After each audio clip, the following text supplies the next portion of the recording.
Jez, following the sale of Luke Berry in the last 24 hours, what is the club's perspective on the transfer? Yeah, we're disappointed to lose Luke. I think we'd echo the thoughts of every single Cambridge United supporter. You know, we've spent the whole summer trying to persuade Luke that his future should lie at Cambridge United. He's obviously under contract for the club, and we wanted Luke to play a big part in our future and help the club to be successful. But Luke's made it pretty clear all summer that he thought it was the right moment to move on. You know, he spoke to Sean immediately as the season ended. Has made it abundantly clear throughout the summer. We've managed to bat off a couple of approaches from a couple of clubs, and we've turned down offers.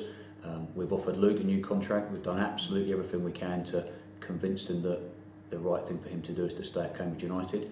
But ultimately, some power does lie with a player, and the last week has been difficult. The whole summer's been difficult, to be honest, but the last week Luke's handed a transfer request in. Again, he's made it abundantly clear that the opportunity that has arisen is one that he wants to pursue. And, you know, in the end, being pragmatic, what you have to do then is to get the best deal for Cambridge United Football Club and move on, because as much as we admire Luke and we thank Luke for what he's done for the club, and we know what a good player Luke has been for Cambridge United, it's about Cambridge United and not one individual. So we have to do the best deal, we have to allow him to move on, and we have to move forward with players who want to be at the football club. A lot of fans asking why Luton, a club in the same division as Cambridge United and of course a local rival. Yeah, and it wouldn't be our preference to sell to a club in League Two. And throughout the summer, Luke's narrative has been that he wants to play higher and he wanted an opportunity to play higher. You know, there's pretty well documented that one of those clubs was in Scotland. We turned down several offers from that club. There was another offer from a club in League One, and we managed to turn down that offer as well and convince Luke that it wasn't a wise move for him to go there. So ultimately we didn't want to sell him. So it doesn't matter for us whether it's a League One club or League Two club, we didn't want to sell him. And what happens at the end of the window is, with just a week to go, the only offer on the table was that from Luton Town.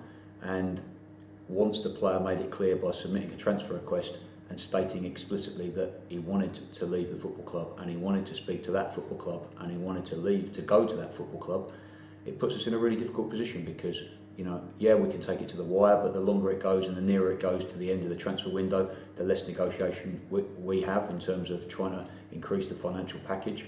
And we've got an unhappy player who doesn't want to be here. And I think it's in everybody's best interest that at that moment you make the most pragmatic decision you can. You act in the best interest of the football club and the long-term best interest of the club.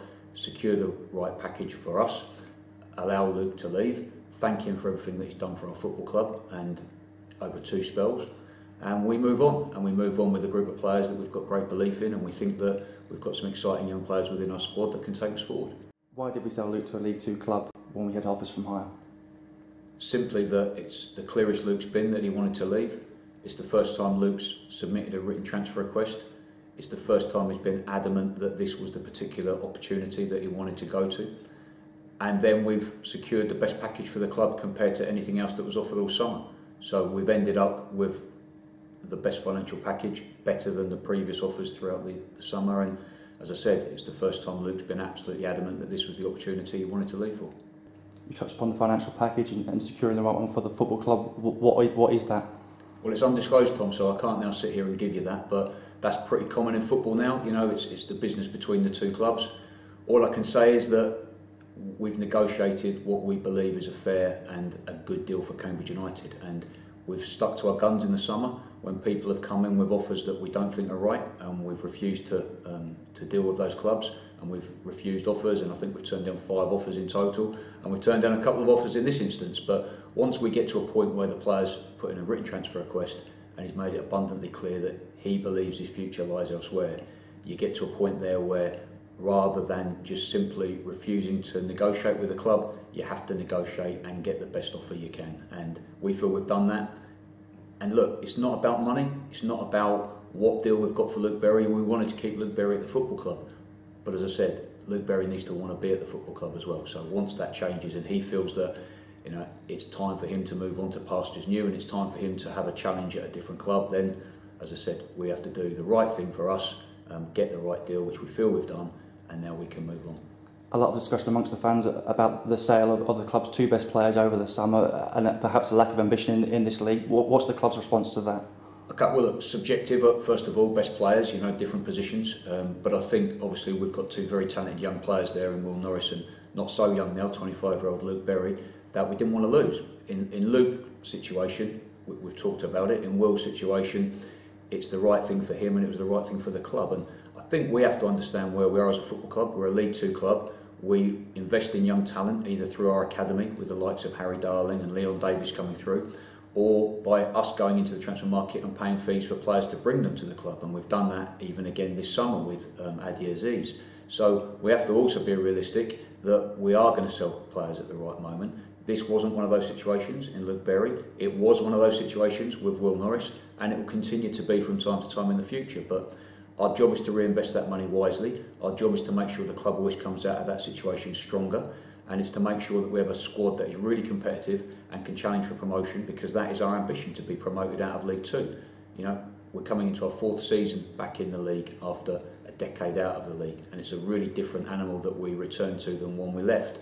You know, financially, there's a lot more clubs at this level with a lot more resource than it was previously, and that's only going to continue to happen. So we have to make sure we create a business model at our football club that gives us a chance to punch above our weight, get into those top 7 positions, you know, be challenging for promotion, and, you know, do what everybody wants us to do, be successful and try and get up a level, try and get into League One.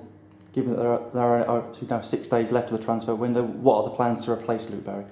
Well, look, first of all, you know, we were wise enough in the summer to realise this was a possibility. You know, when Luke comes in and expresses his desire to leave so forcefully on the first day after the season finished, we were aware throughout the summer that this was a situation that could arise. We didn't want it to arise, but we'd be stupid if we weren't aware of it. So some of the recruitment in the summer, and people would probably have seen that, has been with one eye on that situation being a possibility. And we think we've got a good squad. We think we've got a really competitive squad with some real good qualities and different qualities that are available to Sean. So first of all, we'll only bring someone in if it's the right thing to do and if it strengthens what we've got already. And it might be in a different position. It doesn't need to be a like-for-like replacement, because we don't think that's necessary within the squad. It gives Sean a little bit of flexibility now in terms of how he wants to play. And I think from us, if we can find the right player, we'll bring them in. If we can't, we won't. And we've got another window in January that we can strengthen from again. And the most important thing is now that we look forward. You know, we've got a tough game here tomorrow. We know all about Morecambe. We know they're difficult opponents.